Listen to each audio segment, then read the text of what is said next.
अल्लाह करीम ने फरमाया ये तो नेकी नहीं कि मुंह मशरिक की जानिब करो या मगरिब की जानिब करो। तो या अल्लाह नेकी क्या है? फरमाया नेकी वलाकिन्नल बिर्र मन आमन बिल्लाहि वल यौमिल आखिर।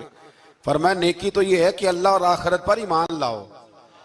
नेकी ईमान का नाम है। फिर फरमाया फरिश्तों पर, किताबों पर, नबियों पर ईमान लाओ और अपना माल खर्च करो अल्लाह की मोहब्बत में, रिश्तेदारों पर, यतीमों पर, मिस्कीनों पर, मुसाफिरों पर, मांगने वालों पर, गुलाम आजाद कराने के लिए। और फरमाया नेकी तो ये है कि नमाज कायम करो, ज़कात अदा करो, अपने वादे पूरे करो जब तुम वादा कर लेते हो, और जब तुम्हें कोई मुसीबत पहुंचे उस पर सब्र करो।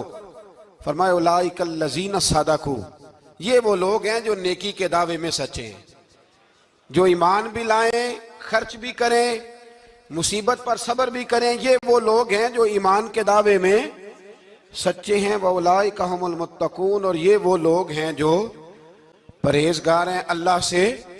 आगे आगे ये आयत जिसमें अल्लाह ने किसास का हुक्म दिया है, बदला लेने का। ये हुक्म स्टेट के लिए है, हुक्मरानों के लिए। फरमाया कि जब कोई शख्स किसी के साथ कोई जुल्म करे तो फिर उसका बदला लो। तो किस तरह बदला लेना है? फरमाया अल हुर्रु बिल हुर्री वल अब्दु बिल अब्दी वल उन्सा बिल उन्सा। आजाद के बदले आजाद, गुलाम के बदले गुलाम, औरत के बदले औरत। हाँ, अगर कोई वारिस माफ कर दे तो बात अलग है, वरना बदला लो। और कुरान मजीद ने यहाँ इरशाद फरमाया कि अगर तुम बदला लोगे तो जिंदगी मिलेगी, तुम्हें जिंदगी मिलेगी। अगर हुक्मरान मुजरिमों को सजा देंगे तो बाकी लोगों की जिंदगी महफूज रहेगी, बचेगी। हुक्म दिया गया यहाँ के बदला लिया जाए। फिर जब हम छठे से सातवें रुकू की तरफ चलते हैं तो इसमें अल्लाह ने रोजे का हुक्म दिया, रमजान की फजीलत बयान की, और इरशाद फरमाया गया कि जो रोजा ना रख सके वो फिदियतुन तामुन मिस्कीन, जो तो मरीज हो, बीमार हो, वो तो उतने रोजे जो है वो अगले दिनों में रख ले। और आगे जाके ये भी बताया गया कि जो ज्यादा ही बीमार हो फिर वो एक मिस्कीन का फिदिया दे दे, खाना दे दे। फिर इसी आया करीमा में रब करीम ने फरमाया अगर तुम मुझसे दुआ मांगोगे इसी रुकू में तो फरमाया मैं तुम्हारी दुआओं को भी जरूर कबूल करूंगा। फिर इसी में बताया गया कि रात के वक्त तुम्हें खाने की भी इजाजत है और अमले ज़ौजियत की भी तुम्हें इजाजत दी जाती है।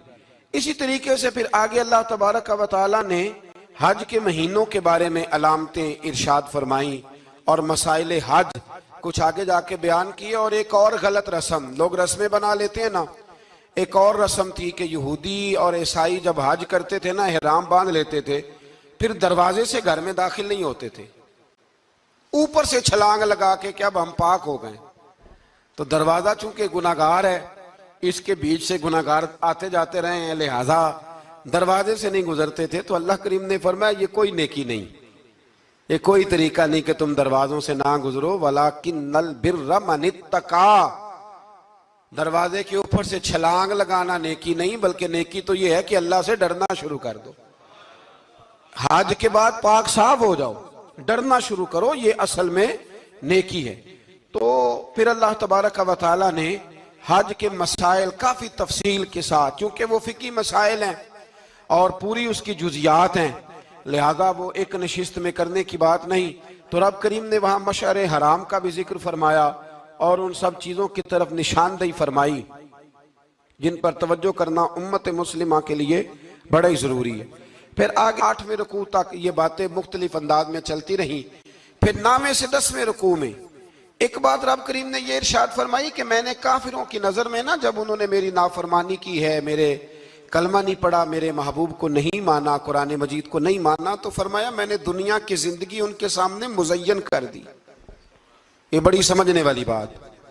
फरमाया ज़ुय्यिन लिल्लज़ीना कफ़रू, वो जिन्होंने कुफ्र किया था ना उनके लिए जीनत दे दी किसे? हयातुद दुनिया, दुनिया की जिंदगी को अल्लाह ने ना उनके लिए हसीन कर दी। उन्हें बड़े अच्छे लगते हैं, ये मेरी जायदाद है, ये मेरा बाग है, ओ मेरी हवेली है, ये सारे मेरे जनाब बंगले। फरमाया ये चीजें हमने काफिरों की नजर में फिर प्यारी कर दी। समझिएगा बात, ये काफिर का तरीका है कि वह दुनियादारी का माल देखता है तो उसकी आंखें खिल जाती हैं, बड़ा राजी होता है। मोमिन का ये तरीका, मोमिन किस बात पे राजी होता है? अल्लाह तबारक व तआला की रजा पे मोमिन राजी होता है। इस चीज को अल्लाह करीम ने यहां बयान फरमाया। फिर इससे आगे जो हुर्मत वाले महीने हैं उन महीनों का जिक्र किया गया। फिर अल्लाह तबारक व तआला ने जुए और शराब को हराम करार दिया। 219 नंबर आयत है, इसी रुकू में अल्लाह तबारक व तआला ने उसका भी तज़किरा फरमाया।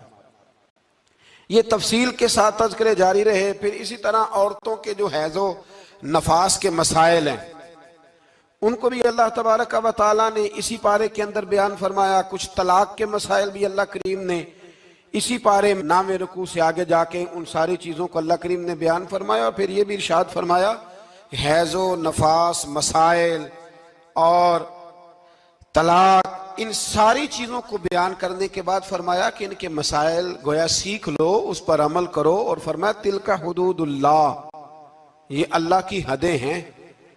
फला तातदूहा, अल्लाह की हदों से आगे न गुजरना। ये वो बाउंड्री है जो अल्लाह ने बनाई है, ये हुक्म वो हैं जो रब ने दिए हैं, तो इनसे आगे ना जाना। तो बित तफसील इन सारी चीजों का यहां बयान फरमाया गया। और वो मसाइल जो बड़ी तेजी से लोग उलझा देते हैं उनका भी अल्लाह करीम ने यहां जिक्र फरमाया। बीच में कुछ आयात ऐसी हैं जो ज्यादा तवज्जो के काबिल हैं और हमारी रोजमर्रा की जिंदगी में हमें उनकी बड़ी अशर जरूरत है, जो अगरचे मसाइल फिका तो नहीं लेकिन जरूरत के लिहाज से, रोजमर्रा के इखलाकी रवैयों के लिहाज से उसकी बड़ी जरूरत है।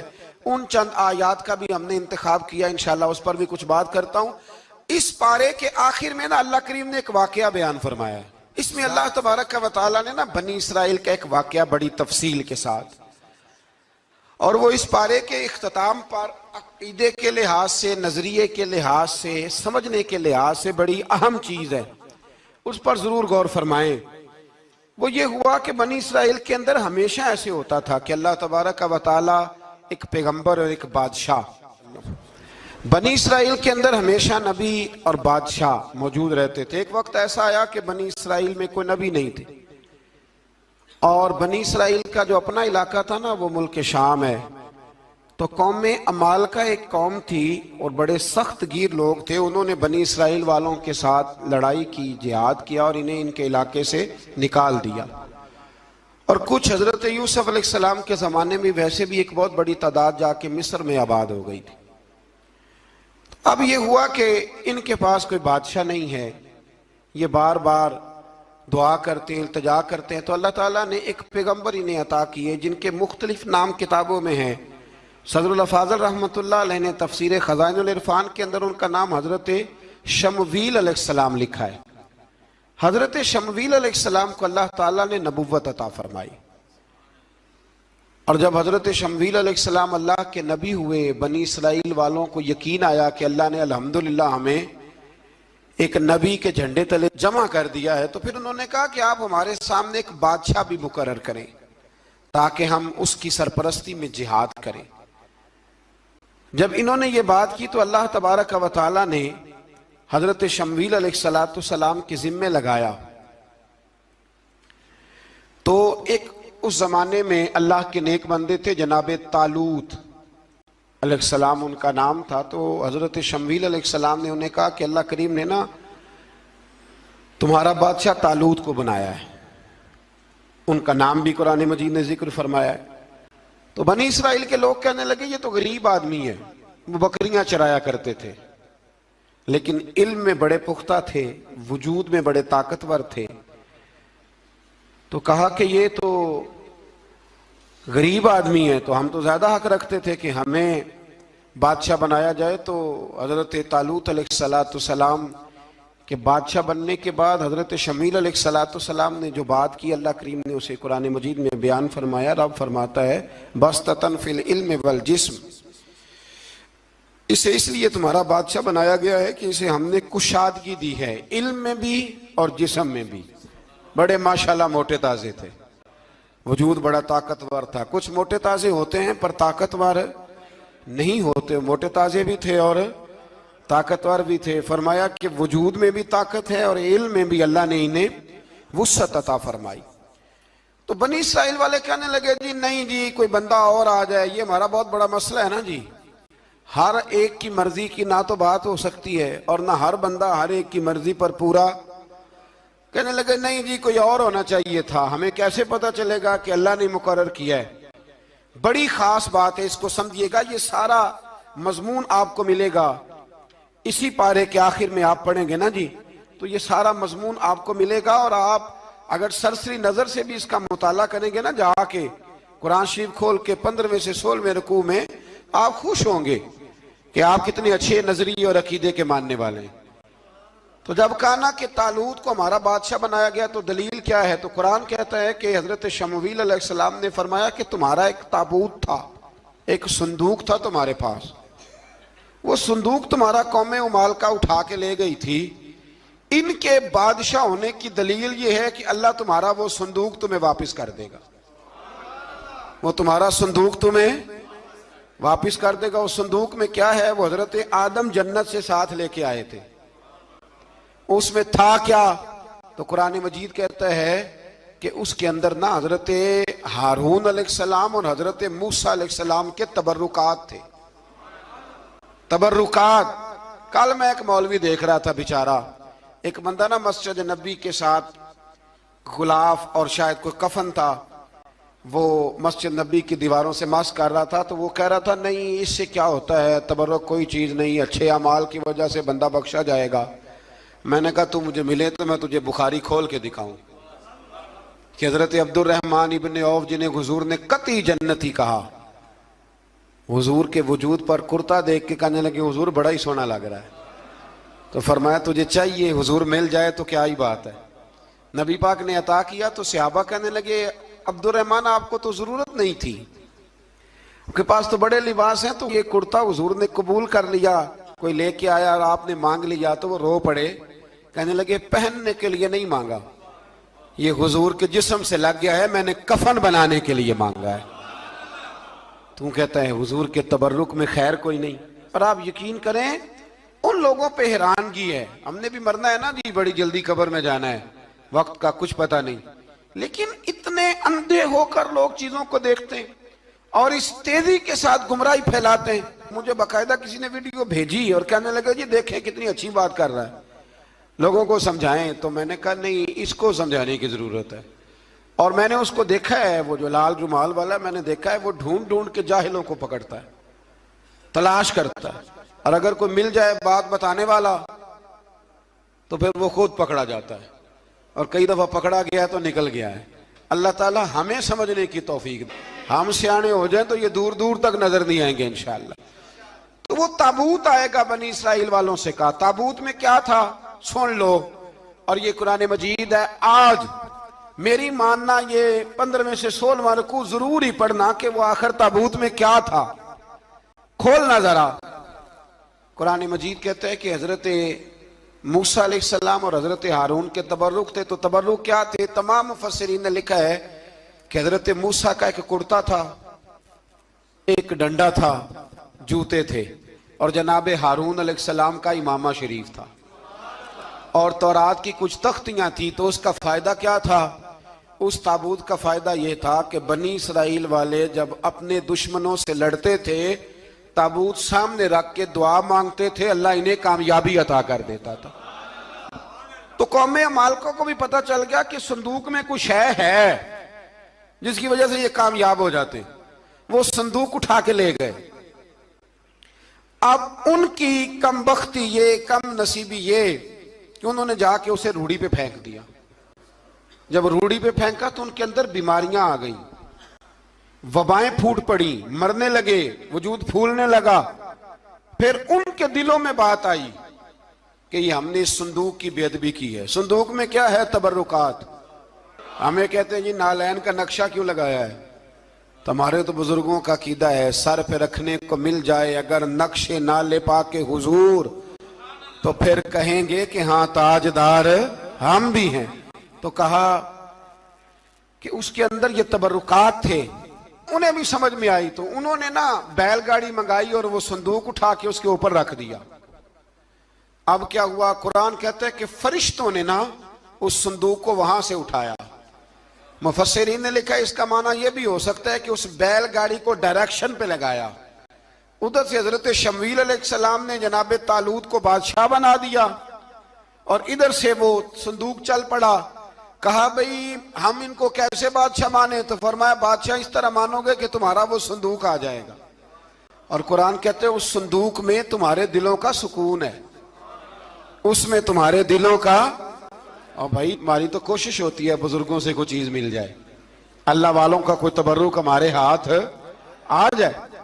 तो वो संदूक आ गया, ये मान गए। अब जिहाद करने निकले तो लड़ना था जालूत की कौम के साथ। वो बड़ा सख्त आदमी था, 3-3 मन सोना उसने वजूद पे पहना होता था। उसकी कौम से लड़ना है, टोपी बड़ी तगड़ी पहनी होती थी लोहे की। अब कौन लड़े? एक नौजवान थे जिनका नाम था दाऊद अलैहिस्सलाम। वो भी बकरियां चराया करते थे।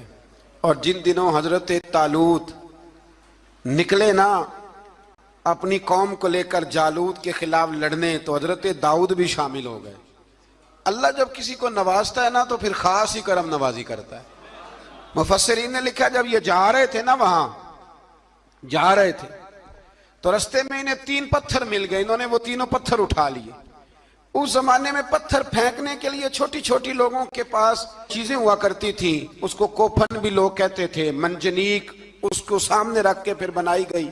तो आपके पास भी वो आला था जिससे दुश्मन पर पत्थर मारे जाते थे। तो आप वो मशीन लेकर, वो आला लेकर वहां पहुंचे हुए थे। 3 पत्थर आपके पास थे।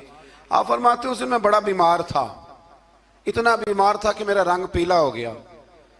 अब वो जालूत के सामने कोई नहीं जाता था। तो जनाब तालूत कहने लगे कि जो जालूत को मारेगा ना, यानी इनके बादशाह को, इस कौम के, तो मैं उसे अपनी आधी सल्तनत भी दे दूंगा और अपनी बेटी का निकाह भी उसके साथ कर दूंगा। देखें अल्लाह नवाजता है तो किस अंदाज में नवाजता है। तो हजरत दाऊद कहते हैं वो दूर खड़ा था तो मैंने ना 3 पत्थर मारे। भाई हिम्मत करना तो हमारे जिम्मे है कि नहीं? मेरी मिल्लत का जवान कहता मैंने करना कराना कुछ नहीं। यानी अगर आप कहें ना कुछ करो तो फिर वो कोई काम करने की मतलब मामला। वो मुझे कल एक संगी कह रहे थे, कहने लगे जी अल्लाह के फजल से कुछ भी नहीं करना पड़ा, मुर्शद ने नजर कर दी। मैं क्या मैनू मिलनगे तो मैं उन्होंने समझावांगा कि कुछ करा के नजर कराया करो, क्योंकि मेरे वो दोस्त हैं, मैं उन्हें जानता हूं। नजर में बड़ा कुछ होता है, लेकिन अल्लाह भी तो बंदे पे बड़ी नजर रहमत करता है ना। लेकिन कहता है 5 नमाजें पढ़, रमजान के रोजे रख, ज़कात फर्ज हो तो अदा कर, ये सारे काम कर, सच बोल, दयानतदारी कर, फिर मैं अपने फजल से तुझे जन्नत अता करूं। तो ये जो रवैया हमने बनाया ये दुरुस्त नहीं। तो फरमाते हैं 3 पत्थर मैंने मारे, अल्लाह ने इतना फजल किया कि वो भी मर गया और उससे छू के मेरे पत्थर आगे बढ़े तो उसकी फौज के 30 आदमी भी मर गए। 3 पत्थरों से 31 बंदे अल्लाह ने मार दिए। फरमाते इसलिए कि हाथ मेरे थे और ताकतें मेरे रब करीम की थी। तो हजरत दाऊद अलैहिस्सलाम के हिस्से में जनाब तालूत की साहिबजादी भी आई, आधी सल्तनत भी आई। काफी साल हजरत तालूत हयात रहे, फिर उनका विसाल हो गया। तो सारी सल्तनत हजरत दाऊद को मिली और फिर अल्लाह तबारक व तआला ने उन्हें नबूवत भी अता फरमाई। ये दुनिया में वाहद पैगंबर हैं जो बैक वक्त नबी भी थे और बादशाह भी थे।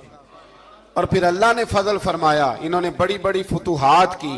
और फिर हजरत दाऊद के साहिबजादे का नाम हजरत सुलेमान अलैहिस्सलाम, फिर उनके साहिबजादे का नाम हजरत। तो ये हुआ कैसे? ये सारा कुछ अल्लाह तबारक व तआला के फजल से हुआ, उसके करम से हुआ। अब इस वाक़या से हमें क्या पता चलता है?